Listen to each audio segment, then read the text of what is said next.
Hola, ¿cómo están? Bueno, espero que bien. En esta segunda clase vamos a abordar un poco cómo son los modos, las técnicas, las estrategias de la comunicación en nuestro EVA. En principio siempre tenemos un primer acercamiento que tenemos cuando pasamos de la presencialidad a la virtualidad, sobre todo en estas circunstancias en que fueron absolutamente irrumpió la virtualidad en nuestras vidas. Decía, los primeros pasos que hacemos es intentar trasladar todo lo que estamos haciendo en la presencialidad a la virtualidad, sin una adaptación, sin una mayor adaptación. Entonces lo que intentamos hacer es como si fuese copiar y pegar, pasamos de la presencialidad, de recursos, contenidos, actividades, a la virtualidad.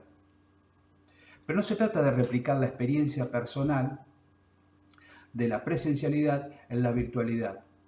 Tampoco se trata de pensar provisionalmente el entorno virtual de aprendizaje. No podemos pensarlo hasta una fecha determinada y después vemos cómo seguimos. Porque en realidad tenemos que pensar ese entorno virtual como un todo, en principio, que se va a dar exclusivamente en la virtualidad de forma remota y a distancia, pero que también posteriormente se va a ir integrando a ese entorno la presencialidad. De manera que tenemos que pensarlo en una primera instancia absolutamente remota, virtual, pero ya en una segunda instancia, en el mediano plazo, en forma híbrida o mezclada, como se llama. Entonces, tampoco podemos pensar que ese pasaje de la presencialidad a la virtualidad va a ser a través de maratónicas jornadas de videoconferencias, en la cual seguimos haciendo clases expositivas y después por WhatsApp o por mail le mandamos un archivo en PDF para que nos devuelva un resumen o una prueba. Creo que estamos en un momento en el cual podemos consolidar estos procesos de innovación, estas formas de enseñanza remota, a distancia, y estamos en digamos, nos obliga a la circunstancia y creo que podemos aprovecharlo para naturalizar la cultura digital. Entonces, una estrategia exitosa en cuanto exitosa de contenidos, de aprendizajes a la distancia y de forma remota fue pensar, o es pensar, todos esos contenidos, cómo dialogan entre ellos en una infinita línea transmedia. Esa narrativa transmedia nos va a proponer diálogos sincrónicos y diálogos asincrónicos. Esa línea de narrativa transmedia, esa línea infinita, continua de narrativa transmedia, muchas veces van a tener al alumno, a la alumna en un rol pasivo respecto a los contenidos, respecto a la comunicación, pero en otros momentos va a tener un diálogo sincrónico y activo, absolutamente activo. Va a tomar el rol de prosumidor, es decir, va a tomar el rol de un alumno, una alumna que no solamente consume los contenidos que nosotros le estamos proponiendo, sino que además produce contenido. Por eso prosumidor es el término adecuado. Ese prosumidor, basado en algunas teorías de algunos comunicadores, ese prosumidor lo que va a hacer es producir el contenido que va a consumir, crear el contenido, pero también lo va a transitar por distintas plataformas, con distintas narrativas, con distintas miradas, va a ser colaborativo. Entonces, la asincronía y la asincronía y sincronía, lo asincrónico y lo sincrónico no solamente va a aparecer en el diálogo y en la comunicación, sino también lo tenemos que pensar como un todo. Cuando hablamos la clase anterior de que van a dialogar los contenidos, las actividades con los recursos, docentes, alumnos, en todo ese ecosistema que estamos pensando, bueno, quizás esa línea transmedia es lo que va a ser la conexión de todos esos recursos y cómo van a dialogar. Como decía, en algún momento de forma asíncrona y en otro momento de forma sincrónica. Bien, entonces, antes de continuar y ya de ver alguna sugerencia para ese diálogo, tanto sincrónico como asincrónico, en nuestro campus virtual, tenemos que saber cuáles son las características básicas de una comunicación en Internet. La primera característica que va a tener la comunicación por Internet es que es una comunicación no presencial. Es una de las principales características que tiene Internet. No tenemos a nuestro interlocutor por delante. Por lo tanto, tenemos una carencia de esa mirada, de esa visión del físico. Digamos, los gestos, las sonrisas, los silencios no lo podemos ver, básicamente en la comunicación por Internet, excepto cuando hay algún tipo de intermediación sincrónica con una videoconferencia. Pero normalmente esa característica no está. Entonces la comunicación no presencial va a ser una de las características fundamentales de Internet. La otra gran característica que tiene es que todo queda escrito. Todo lo que yo haga, las palabras no se las lleva el viento. Todo lo que yo escriba queda en la red. De alguna manera u otra queda en los servidores. Aunque yo después borre mi posteo en Facebook, en Twitter o mi WhatsApp, o digamos, aunque yo quiera eliminar ese mensaje quedó escrito. Por ende, cuando nosotros, en tanto docentes, cuando estamos escribiendo, tenemos que cuidar esa forma, porque sabemos que van a quedar, y es posible incluso que en algún momento se nos pase factura por esa escritura. Por lo tanto, esto es fundamental, todo queda escrito, por ende, ya vamos a ver un poquito más adelante algunas sugerencias a la hora de escribir en Internet. También otra de las características que tiene la comunicación por Internet es que a partir de la llegada de la web y sobre todo de la explosión de las plataformas de todo tipo, tenemos que adaptar la comunicación, el mensaje, al tipo de receptor y al tipo de plataforma en la cual va a circular ese mensaje. Entonces, cuando hablamos de chat, foro, mensajes, mail, son distintas formas de comunicación a la cual vamos a adaptar de acuerdo donde hagamos, en qué plataforma hagamos esa comunicación o realicemos esa mediación. Entonces, esta va a ser otra característica, adaptar el lenguaje a las plataformas, al medio y al modo y al receptor del mensaje con quien vamos, a quienes vamos a estar, con quien nos vamos a estar comunicando, ¿no? Por último, dos cuestiones importantísimas también. Una tiene que ver con la estructura de la información. El mensaje debe ser breve. Tenemos que ser concisos, concretos. Hay estadísticas e incluso investigaciones. Hay mucha bibliografía, pueden encontrar muchos datos empíricos también que revelan que un usuario, no estoy hablando de ningún tipo de rol, de función, de perfil, no estoy hablando ni de docentes, ni de alumnos, ni nada. Un usuario normalmente en Internet, hay lecturas en las cuales están entre 1 y 3 minutos. Quizás en algunos casos, y cuando hacen diferenciaciones etarias, están un poco más, llegan a 5, a 7 minutos. La mediación que nos permite estas plataformas no implica que leamos menos, sino que leemos distinto, porque se leen a través de hipervínculos, en distintos medios, distintos formatos, distintas estructuras, distintos símbolos. Pero tenemos que tener en cuenta, si estamos emitiendo un mensaje escrito, de ser breve, de ser concreto, porque el usuario tipo no pasa mucho tiempo en la lectura de los mensajes. Por lo tanto, si nosotros escribimos largos mensajes, sabemos que no van a ser leídos, no van a ser interpretados como queremos, o que se va a desviar nuestro pensamiento, necesariamente se va a desviar a otros hipertextos. Y eso entonces, y esta es otra de las características de Internet, por ahora la última que vamos a mencionar, hace que podamos enriquecer nuestros textos con referencias externas. Y esas referencias externas precisamente van a ser hipervínculos, que en muchos casos van a ser hipertextos, con lo cual un texto breve lo podemos ir ampliando, no en un mismo mensaje, sino a partir de referencias externas. Yo puedo escribir un breve texto, pero con varias referencias que van a terminar de darle completitud a ese mensaje. Estas características son las que vamos a tener que tener en cuenta a la hora de comenzar a preparar nuestros diálogos de todos esos contenidos y con los alumnos, con las alumnas. Yendo ya entonces a la comunicación o los modos de comunicación que tenemos y particularmente cómo lo vamos a adaptar a nuestro EVA, tenemos que pensar en lo siguiente.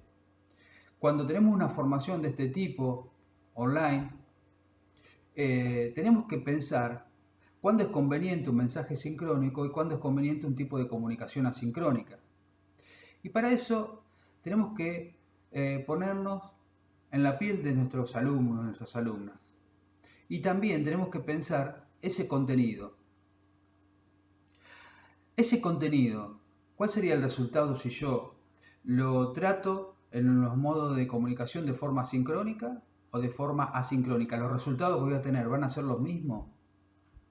¿Los resultados que voy a proponerle a estos participantes van a ser los que yo espero? ¿Qué pasa si yo ese contenido, en lugar de poder presentarlo en una videoconferencia, lo presento en una presentación multimedial, en forma asincrónica? ¿Cuáles van a ser los resultados? Por otro lado, están todos los alumnos, todas las alumnas de poder participar de ese tipo de comunicación sincrónica o asincrónica. Por lo tanto, no siempre la comunicación sincrónica va a ser efectiva o asincrónica va a ser efectiva, sino que va a poder ser efectiva o va a poder colaborar en la producción de conocimiento en tanto y en cuanto tengamos una mirada crítica sobre ese tipo de comunicación y la tengamos en función del objetivo que estamos proponiendo. Para eso hay algunas cuestiones que nos va a llevar a que la programación de los trabajos tenga que promover la colaboración entre estudiantes y que sea un trabajo con una mirada crítica. Si son trabajos críticos colaborativos, seguramente no solamente individualmente, sino en forma conjunta, las estudiantes van a ir construyendo su propio conocimiento, creando sus propios contenidos, además de consumiéndolos. Siempre a partir de un trabajo colaborativo, colectivo, reticular y crítico. ¿Cuáles son las formas que tenemos de comunicarnos? Bueno, tenemos distintas herramientas para los dos tipos de comunicación. Una forma de comunicación sincrónica y una forma de comunicación asincrónica. La forma de comunicación sincrónica es cuando dos o más usuarios se reúnen en un mismo tiempo, se llama tiempo real, en un mismo tiempo, en un mismo momento, independientemente de la ubicación geográfica en que se encuentren. Las clásicas videoconferencias es un ejemplo. También puede ser un chat en el cual no tenemos la posibilidad del video, pero sí tenemos la posibilidad de interactuar en tiempo real, vuelvo a repetir, mismo momento, en una misma plataforma, en una misma dirección IP técnicamente, o URL técnicamente, y independientemente del lugar geográfico donde estamos. Tenemos videoconferencias, tenemos chat y también tenemos audio. Una llamada telefónica, una comunicación solamente con audio, también es sincrónica. Y por otro lado tenemos la comunicación asincrónica, en el cual la comunicación se va a suceder en distintos tiempos y en distintos lugares. Por ejemplo, yo envío un mail a cada uno de ustedes y ustedes pueden estar recibiendo en este momento, mejor dicho, todos los van a recibir en el mismo momento, pero cada uno de ustedes lo va a leer en distintos momentos. Entonces yo puedo pensar una estrategia para eso. No hace falta que estemos en el mismo lugar en el mismo momento. Cuando yo activo una clase virtual, no hace falta que ustedes estén esperando a las 8 de la mañana, a las 9 de la mañana o a las 10 a que yo active la clase. Porque precisamente la activación, el subir todos esos contenidos, está pensado de un modo asincrónico. Por lo tanto, yo puedo subirla en algún momento y cada uno de ustedes la va a ir consumiendo, va a ir accediendo al material en los momentos que puedan, cuando tengan ganas, cuando estén con ganas especialmente de ponerse a trabajar con el curso. Eso es una comunicación asincrónica. Los foros son comunicaciones asincrónicas. ¿Por qué? Porque en realidad no hace falta que estemos en el mismo momento, todos conectados para algún tipo de consulta, de duda, de debate, de pregunta. Entonces el mail, el foro, los mensajes de textos, son herramientas que hacen a la asincronía, mientras que las videoconferencias, los chats, son herramientas que hacen a los mensajes sincrónicos. Entonces tenemos lo sincrónico en tiempo real y lo asincrónico en tiempo no real. Ahora bien, entonces en función de esto vuelvo al principio, los mismos contenidos que yo planteo de forma asíncrona o de forma síncrona, ¿obtengo los mismos resultados? Es necesario que yo realmente haga todo en forma sincrónica? ¿Es necesario que los estudiantes estén en el mismo momento, a la misma hora que estaban en la escuela, todos reunidos a través de una plataforma? ¿Es justo? ¿Conduce a la igualdad? Si tenemos otros métodos, otras herramientas.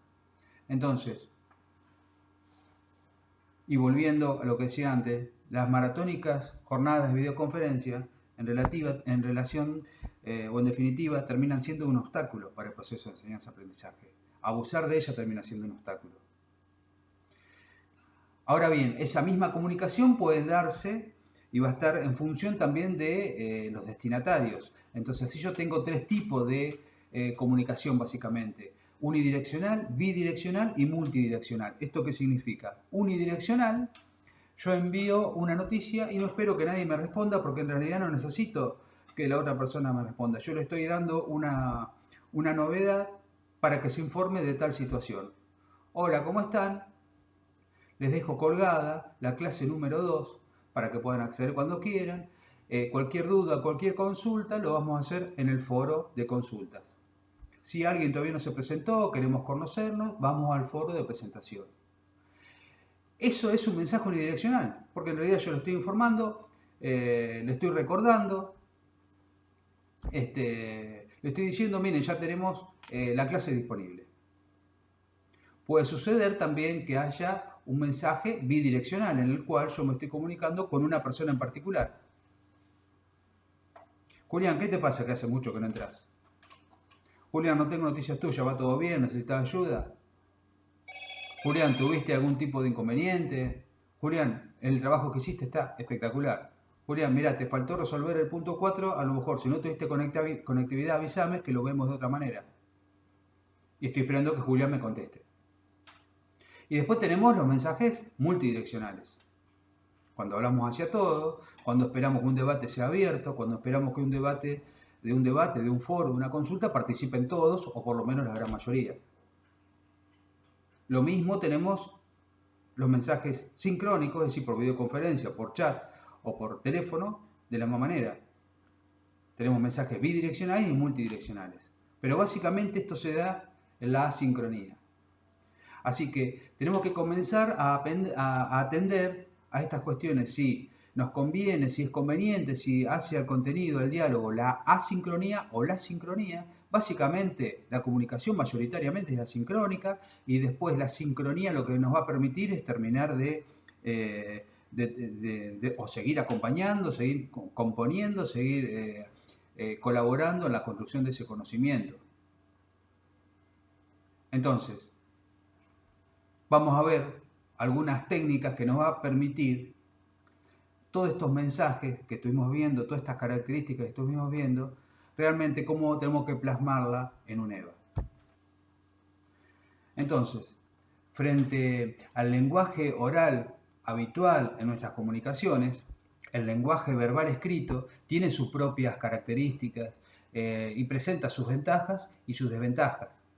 Vamos a considerar entonces algunas de ellas, algunas técnicas para comenzar esa comunicación escrita. En primer lugar, tenemos que tener un dominio básico de las técnicas de escritura. Obviamente no es conveniente escribir con errores ortográficos, incluso si tenemos dudas podemos escribir en algún procesador de textos, corregir todos los errores, ya que el procesador nos va indicando cuando nos equivocamos en algún error, y después ese mensaje copiarlo y pegarlo en el foro o en el mail, o la plataforma que estemos utilizando para comunicarnos con nuestros alumnos, con nuestras alumnas. Pero también hace a las reglas gramaticales, es decir, vamos a revisar el mensaje antes de leerlo. Podemos utilizar distintos recursos estilísticos, un vocabulario enriquecido, variado, pero el registro tiene que ser correctamente escrito y redactado. Es una norma básica, primaria. También cada uno de nosotros tenemos distintas habilidades, en más o en menor medida tenemos distintas habilidades para la escritura. Por lo tanto, para mejorar la calidad de la comunicación, vamos a ver algunas cosas que podemos atender. Yo acá lo puse como es necesario ser consciente de, y pensemos 4 o 5 características a la hora de escribir. tenemos que hacer foco en el objetivo del mensaje. Tenemos que ser claros, concretos, concisos. El objetivo de este mensaje es este, por lo cual vamos a escribir en función de ese objetivo. También tenemos que pensar a quién se lo estamos enviando. Nuestros destinatarios, nuestros alumnos, nuestras alumnas, qué características tienen. ¿Qué parte ya abordamos de un contenido, por lo cual ya saben eso, ya están enterados y puedo abordar entonces el siguiente? Los destinatarios va a ser fundamental, tanto como el objetivo del mensaje. Después también el tipo de la situación de la comunicación. ¿Es sincrónica o es asincrónica? ¿Estoy enviando un mensaje de texto en un foro o estoy enviando en un WhatsApp o en un mail? Esa situación también va a ser determinante. Por otro lado, el grado de formalidad, y esto no es menor. Cualquiera de estos registros, sobre todo en el ámbito educativo, requiere de la formalidad. Después podemos comunicarnos con nuestros alumnos informalmente por WhatsApp o por donde sea. Y seguramente nos podemos juntar en un bar a tomar algo, o a comer un asado, o lo que sea, y seguramente vamos a mantener nuestra informalidad. Ahora, en el ámbito académico, en la escuela, en estas plataformas virtuales, tenemos que mantener la formalidad. Ese grado de formalidad va a estar dado, va a estar redondeado, cerrado, en función del objetivo, de los destinatarios y de la situación que veníamos viendo. Pero no tenemos que perder de vista ese grado de formalidad para no confundir incluso a nuestros alumnos. Nosotros mismos podemos ser docentes y compañeros, amigos o estar en situaciones de divertimento con los mismos alumnos, pero después hay momentos para una cosa y momentos para otra. En este caso, la formalidad se impone. Y por último, y ya para ir cerrando, como decía al principio, la carencia de estímulo físico que representa el lenguaje cuando estamos en forma presencial, ese lenguaje verbal, cuando estamos presencialmente a través de gestos, de cambios en nuestro humor, en nuestra cara, de vínculos, de voz, de movimiento del cuerpo, eso lo tenemos ausente. Por lo tanto, tenemos que hacer o elaborar un texto un poco más tranquilamente, concretando ideas, tiene que ser un mensaje breve y tenemos que, como decía, explicar claramente qué queremos expresar, pero también tenemos que otorgar un tiempo para reflexionar. No necesariamente tengo que escribir un mensaje y enviarlo ya, sino que una vez que lo cerremos, pensemos si realmente ese mensaje cumple con los requisitos que estuvimos pensando y después de una breve reflexión de ese tiempo que pensemos, si está bien, lo enviamos.